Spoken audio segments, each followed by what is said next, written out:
भी हाल फिलहाल में किताब आई है बिना कलिंग विजय के, क्या है किताब? कविता संग्रह है मेरा। पिछले 12-13 सालों का इसमें सारे कविताएं जो लगातार लिखता रहा। आखिरी आपकी शायद आपने बताया 2011 का। हाँ, वही विभास आई थी 11 में। उसके बाद 2024 में आई, तो करीब करीब 13 साल के बाद ये आया है।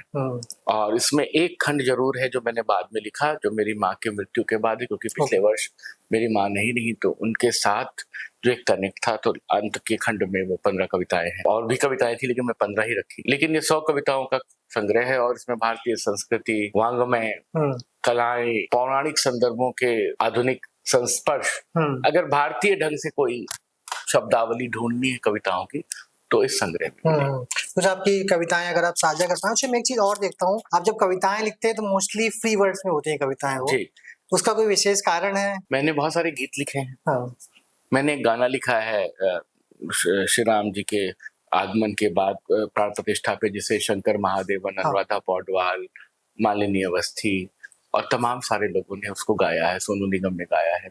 तो वो जो मैंने लिखा है वो वायरल हुआ है, टाइम्स म्यूजिक में निकाला वो हमने देखा, सर ने देखा होगा। तो मैंने बहुत सारा ऐसा काम किया है, लेकिन जो चलन है मैं उसमें इस तरह की कविताएं लिखता हूँ। मुझे ये कविताएं भाती हैं, आधुनिक कविताएं भाती हैं।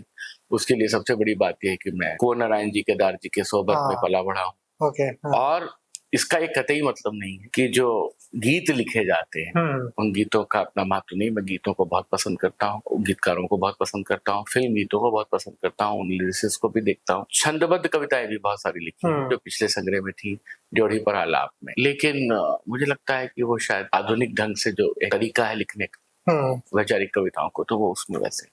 अगर कुछ कविताएं साझा कर पाए, साझा कर पाए मतलब उनका नाम बताना है कि पढ़ना है? नहीं, अगर पढ़ सके आप मैं पढ़ देता हूँ। आपकी पसंदीदा जो भी हो, खास पसंदीदा तो सारी ही हैं जो मैंने इसमें रखा है, लेकिन मैं एक दो कविताएं पढ़ देता हूँ। पहला तो यही पढ़ देता हूँ, बिना कलिंग विजय के।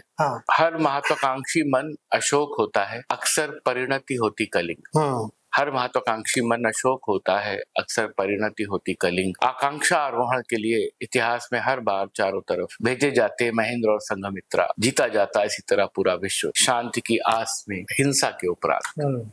जीता जाता इसी तरह पूरा विश्व शांति की आस में हिंसा के उपरांत। स्पर्धा से परे कामना वाला जीवन अप्रतिहत रहता है सदा। दुरभिसंधियों और राज्य विस्तार से अनासक्त रहा आया मन। बुद्ध की तरह अश्वत्थ वृक्ष के नीचे बैठा, मधुमालती लताओं से आच्छादित, पूछता स्वयं से अपने होने का मर्म। बिना कलिंग विजय के भी जिया जा सके बाकी का सारा जीवन। तो एक ये एक कविता है। अब जैसे एक ये कविता मैंने लिखी, तो ये एक उदाहरण है कि इस तरह की बहुत सारी कविताएं हैं। सरोवर व्यथा, जो पौराणिक संदर्भ हैं उनको लेकर के मैंने कुछ बात कही। प्रेम की साक्षी अनामिका में सुशोभित अंगूठी शकुंतला की, सरोवर के जल में उतरते ही निगल गई उसे एक मछली।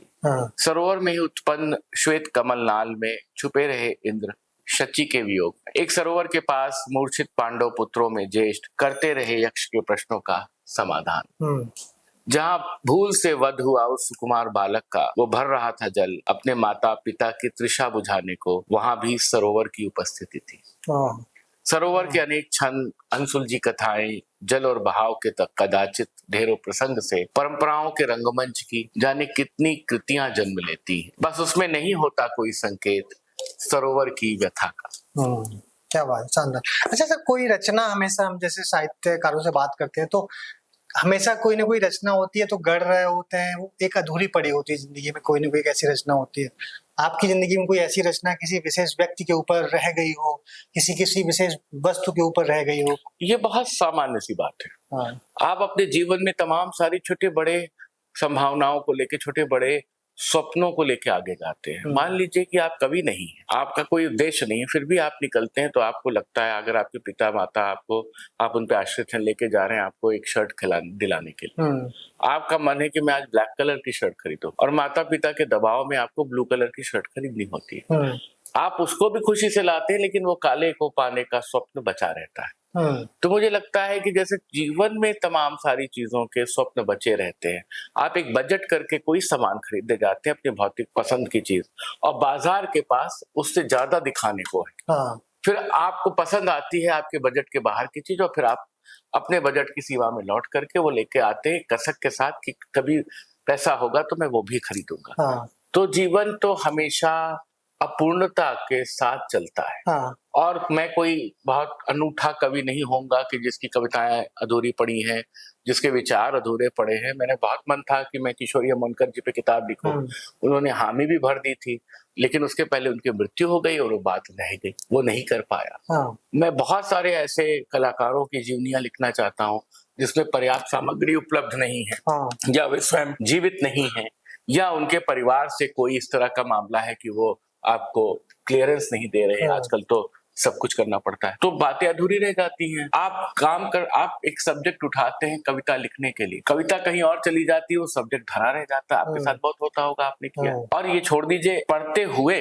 आप 10 किताबें खरीद के लाते हैं बहुत उत्साह से, और कुछ कुछ किताबें अपने को पढ़वा लेती हैं, कुछ कुछ किताबें पढ़ी जाने के प्रतीक्षा में सालों गुजार देती हैं, आप पढ़ नहीं पाते। ऐसा नहीं है कि वो किताबें आप पढ़ नहीं सकते, या ऐसा नहीं है कि उन किताबों में ज्ञान नहीं है। वो पता नहीं प्रकृति का कौन सा दबाव होता है कि वो हमेशा वो टलता रहता है, और कभी किसी पॉइंट ऑफ टाइम पे वो बाहर आता है, नहीं भी आता है। कई दफा कोई साधारण सी किताब, कोई साधारण सा गीत, कोई साधारण सा सिनेमा आपको इतना पसंद आता है कि आप उसे बार बार देखते हैं। रील में भी उसका सीन आ जाता है तो आप 2 मिनट के लिए, 30 सेकंड के लिए ठहर जाते हैं। तो ये तो जीवन है, इसमें कोई रॉकेट साइंस नहीं। कुछ ना कुछ चीजें छूट जाती हैं, हमेशा छूटेंगी ही। आपका खुद का जीवन यही छूटने वाला है, आपका कृतित्व ही छूटने वाला है। एक दिन तो आप इस दुनिया को अलविदा कह के जाएंगे। तमाम सारे असहमतियों के बावजूद आप मित्र बने रहते हैं, कुछ मित्रों के, बचपन के मित्रों के। कोई राह में छूट जाता है, कोई आपसे ज्यादा सफल होकर आगे निकल जाता है, आपको दो राहे पे छोड़ देता है। किसी को आप सॉरी कहना भूल जाते हैं, किसी को आप धन्यवाद कहना भूल जाते हैं, किसी को आप जानबूझ के उसके आगे नहीं झुकते कि आपकी हेठी होगी। तो हम लोग बहुत सारी दुर्बलताओं से बने हुए लोग। हर चीज और परफेक्शन की तलाश एक यूटोपिया है। परफेक्शन जैसी कोई चीज होती नहीं। और हाँ, कविता के उस संसार में हम दी बेस्ट करने की कोशिश करते हैं, अपने ढंग से, अपनी कमियों को भी ढांकते हुए, अपनी गलतियों को भी दरगुजर करते हुए कुछ ऐसा लिखते हैं जो शाश्वत है, जिसका अर्थ सार्वभौमिक है, जो लोगों की करुणा के साथ, जो लोगों की मानवीय संवेदना के साथ जाता है। लेकिन आपके जीवन में वो नहीं है, या आपके जीवन में आने में उस धैर्य को समय लगेगा। कई दफा ऐसा होता है, मेरे साथ ऐसा होता है कि मैं गद्य लिखता हूँ, लिख गया, 4 महीने बाद उसको पढ़ा तो मुझे लगता है इस सेंटेंस में ये शब्द कहाँ से आ गया, ये शब्द तो मैं इस्तेमाल नहीं करता था। लेकिन वो किस दबाव के साथ, किस आपके मानसिक चर्निंग के साथ आता है, आपको नहीं पता होता। तो ये बहुत ही एक तरह से क्रिएटिव और अनबायस्ड और स्वतः स्फूर्त प्रक्रिया है, इसमें आप कुछ नहीं कर सकते। और आप अगर ये करते हैं साहस कि अगर आप एक, जैसे आप पंसारी की यहाँ लिस्ट बना के माँ की ले जाते हैं कि ये चीजें महीने के राशन तक खत्म है, लेके आओ। अगर आप पंसारी की लिस्ट बनाने बैठे हैं अपनी कविताओं के लिए, ये लिखा नहीं है, लिखना है, ये सब्जेक्ट छूट गया है, ये लिखना है, ये सब्जेक्ट पे फलाने ने अच्छा लिखा है, मुझसे उससे बेहतर लिख देना, तो फिर आप गलती पे हैं। फिर आप कोई एजेंडा तो ड्रिवन है, लेकिन आप पोएट नहीं।